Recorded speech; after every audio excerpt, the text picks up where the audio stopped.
2012 இறுதி சுற்றில் உங்கள் அனைவரையும் நிகழ்ச்சிக்கு வரவேற்றுக் கொள்கிறோம்.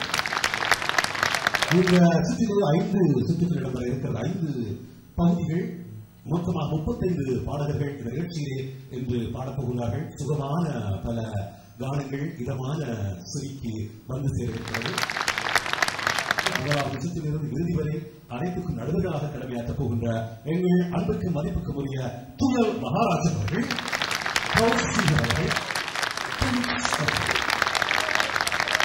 இப்பொழுது 35 வயதுக்கு மேற்பட்ட பாடகர்களை கொண்ட குழுவில் பாடப்போகின்ற பாடகர்களை இப்பொழுது நாம் அரங்கில் கிடைக்கலாம்.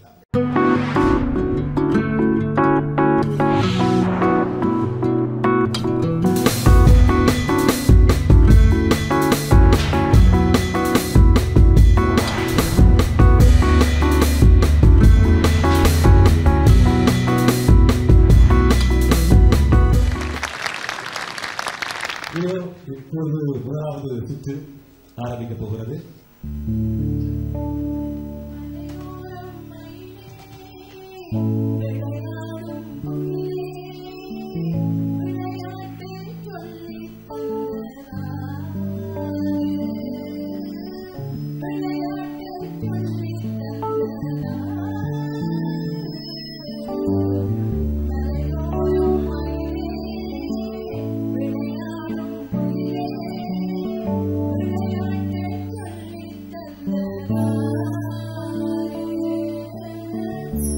Yeah.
இந்த சுற்றிலே பாடப்பட்ட 7 பாடல்களுக்கு ஒரு ஒற்றுமை இருக்கிறது. என்ன? கல்யாணி ராகத்தில் அத்தனை பாடல்களுமே அமைந்திருந்தது. முதலில் நாங்கள் அன்போடு அழைப்பது மோனிகா ஜானு அவர்கள்.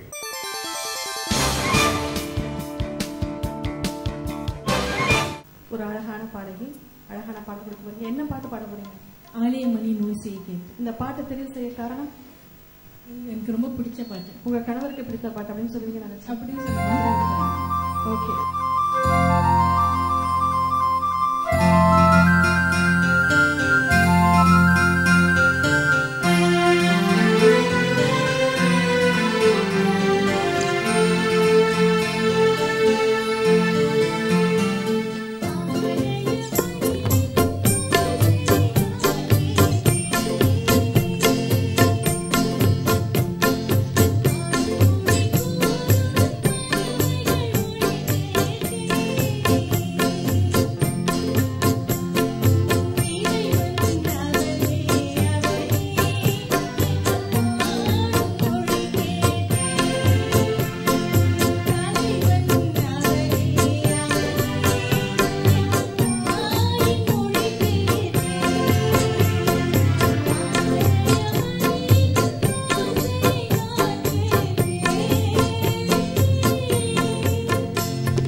இப்பொழுது நடுவர்கள் என்ன சொல்ல போகிறார்கள் என்று இருக்கலாமா?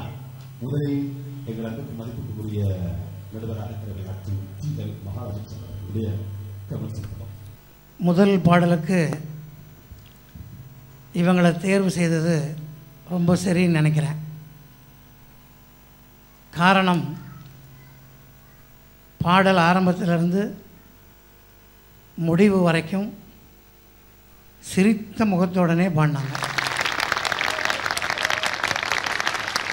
இப்போது ரெக்கார்டிங்கில் பாடுறோம்னா அது அவங்க சிடியில் கேட்கும்போது முகம் தெரியாது. ஆனால் ஸ்டேஜில் பாடும்போது நம்மளை நேரடியாக பார்க்குறாங்க. ஏன்னா ரொம்ப பேர் பாடும்போது பார்த்திங்கன்னா பாட்டை வேணால் கேட்கலாம், நடுவில் ஒரு ஸ்க்ரீன் போட்டுறணும் இல்லாட்டி முகத்தை பார்க்க முடியாது, அவ்வளோ அஷ்டகோணலாக இருக்கும். அப்படிலாம் இல்லாமல் சிரித்த முகத்துடனே பார்ப்பதற்கு ரொம்ப ரம்மியமாக அழகாக நன்றாக பாடினாங்க. பாடலும் கொஞ்சம் அவங்களுக்கு டென்ஷன் இருந்தது, அதனால் அங்கங்கே கொஞ்சம் சுதி வேரியேஷன் இருந்தது. தாளமெல்லாம் சரியாக பாடினீங்க. இந்த டென்ஷனில் டச்சஸ் கொஞ்சம் அங்கங்கே சங்கதிகள், அது மட்டும் இந்த ஒரிஜினல் பாட்டை விட இது கொஞ்சம் காலப்பிரமாணம் கொஞ்சம் ஓட்டமாயிடுச்சு. மற்றபடி சுதி கொஞ்சம் அப்படி இருந்ததை தவிர ஓரளவுக்கு நல்லாவே பாடினீங்க. பிரின்ஸ். மோனிகா ஸ்டேஜ் பர்ஃபார்மன்ஸ் நிறைய வந்து I like it very much. நல்லா இருந்தது அண்ட் வெரி சிம்பிளாக ஜென்டலாக பாடினீங்க. It's very good. அடுத்த போட்டியாளர் வந்து சிவானந்தராஜா குணரத்னம்.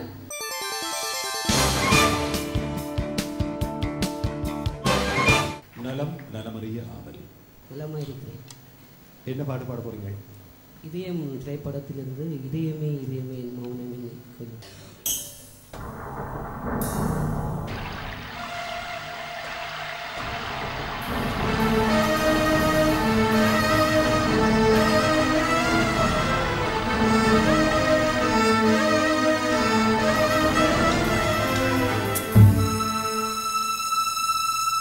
இதயமே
இளையராஜனுடைய இசையிலே அமைந்த ஒரு அருமையான பாடல், செவிக்கு சுகத்திற்கும் அமைதியாக ஒரு பாடல். நடிகர்கள் இப்பொழுது அது பற்றி அமைக்கிறார். நீங்கள் பாடிய முறை முதலில் நாங்கள் முதல்ல உங்கள் இந்த வாய்ஸ் நல்லா இருந்துச்சு. உங்கள் வாய்ஸ் வந்து கொஞ்சம் பேஸாக இருந்ததுனால இந்த சாங்குக்கு சூட் ஆயிடுச்சு. ஒரு விஷயம்தான், சரணத்தில் 2-3 வரிகள்லையும் இந்த எண்டிங் நோட்ஸ் கொஞ்சம் ஸ்ருதி கொஞ்சம் குறைஞ்சிச்சு. அண்ட் ஒவ்வொரு பல்லவிலையும் நீங்கள் அந்த ஸ்ருதி எண்டிங் நோட்ஸ் கொஞ்சம் கவனிச்சிங்கன்னா தான் நல்லாயிருக்கும். நீங்கள் ஸ்டார்ட் ஆகிறது நல்லா இருக்குது, இந்த எண்டிங் நோட்ஸ் மட்டும் கொஞ்சம் கவனிச்சு. இப்பொழுது டி.எம். மகாராஜன் சார் அவரிடம் கேட்க போகிறோம். உங்களுக்கு அங்கங்கே சுதி கொஞ்சம் திடீர்னு ஃப்ளாட் ஆகுது, திடீர்னு ஷார்ப் ஆகுது, அது பார்த்துங்கன்னு. எங்கெல்லாம் வாழ்வில் வாழ்வில் வருது அங்கே பூரா வாழ்வில் வாழ்வில்ங்க, அதுவும் சொன்னேன். அதே மாதிரி சங்கதிகள் போடுறது வந்து கொஞ்சம் இன்னும் தெளிவாக முழுமையாக இருக்கணும்.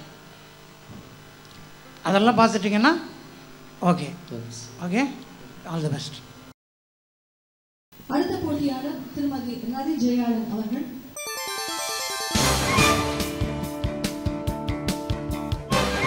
என்ன பாட்டு பாடுறீங்க?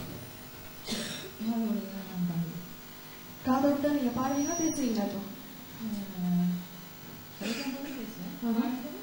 நல்லா விவரமா இருக்கீங்க. யார் பாடினதுன்னு தெரியுமா? கண்டிப்பா. ஏன்னு சொன்னா இதை கேட்கறேன்னா ஒரு தடவை இந்த பாட்டு கேட்கும்போது என்னமா அப்படி பாடிட்டாங்க சுசிலாமா அப்படின்னு சொன்னாங்க. அந்த மாதிரி சில சபைகள் இந்த ஊர்ல இருக்கு, பாட்டை ரசிப்பா பாடகி பாட மிகவும் ஒரு அமைதியான பாடல் எல்லா ஈஸ்வரி அவர்களிடமிருந்து கிடைப்பது மிக குறைவு இல்லையா?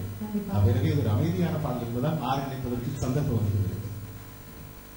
உங்கள் காதோடு நீங்க பாடும்போது எங்கள் மனதிலும் தவழ்த்தும் பாடுங்களுக்கு அந்த பாடல்.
இப்பொழுது நாங்கள் நடுவர் நடப்பை பார்க்கலாம்.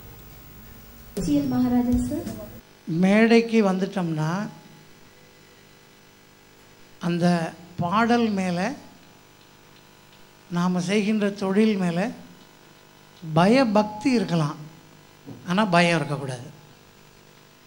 பயம் இருந்தால் நம்ம என்ன நினைக்கிறோமோ அதை முழுமையாக ரசிகர்களுக்கு, மக்களுக்கு, இல்லை இந்த மாதிரி மீடியாவில் போகும்போது நம்ம வழங்க முடியாது. நீங்கள் இப்போ ஓரளவுக்கு பயந்தால் கூட பாடலை மூச்சா பாடி முடிச்சிட்டிங்க. அந்த வகையில் உங்களுக்கு பாராட்டுகள். அங்கங்கே சின்ன சின்ன இதுதான், காதோடு தான் நான்கு பதிலாக நான் 3 சொல்லி நான் பாடுவேன் அப்படின்னுங்க. அதே மாதிரி டெம்போ சரி, கொஞ்சம் பாட்டு கொஞ்சம் ஸ்பீடாக போச்சு. பட் பல்லவிலாம் இன்னும் கொஞ்சம் ஹஸ்கியாக பாடணும். காதோடு பாடும்போது இவ்வளோ சத்தமாக பாடும், அந்த ஒரு ஹஸ்கி அவங்க எல்லாரும் ஈஸ்வரியமாக அந்த மாதிரி இன்னொரு குரல் வர்றதுக்கு வாய்ப்பே இல்லை. அப்படி ஒரு கொடி நாட்டின ஒரு அற்புதமான ஒரு பாடகி அவங்க. அதை இன்னும் கொஞ்சம் ஹஸ்கியாக பாடியிருந்தால் இன்னும் நல்லா இருந்திருக்கும். அதே மாதிரி சரணத்தில் நான் பாடும் பாட்டை ஒரு பிள்ளை ரசிக்கின்றது பாலோன், அந்த சங்கதிகள் நிறைவாக வரலாம். இது சின்ன சின்ன இதுதான், மற்றபடி நல்லா பாண்டிங்க. வாழ்த்துக்கள். நன்றி. சாங் வந்து டெம்போ கொஞ்சம் ஃபாஸ்ட்டாக போன மாதிரி இருந்து இன்னும் கொஞ்சம் சில்ட் அவுட் அப்படியே பாடியிருக்கலாம். அண்டு அதான் சார் சொன்ன மாதிரி எமோஷன்ஸ், அந்த சாங்கோட எமோஷன்ஸ், அந்த ஹஸ்கினஸ் அதெல்லாம் படி. பட் ஹை நோட்ஸில் கொஞ்சம் ஹிட் பண்ணல, நோட்ஸ் எல்லாம் கொஞ்சம் கரெக்டாக போயிடல. ஸோ மேபி இன்னொரு சிம்பிள் சாங் ஒன்று எடுத்து சூஸ் பண்ணியிருக்கலாம், maybe, my opinion, I think. So but anyway, well done, like good luck.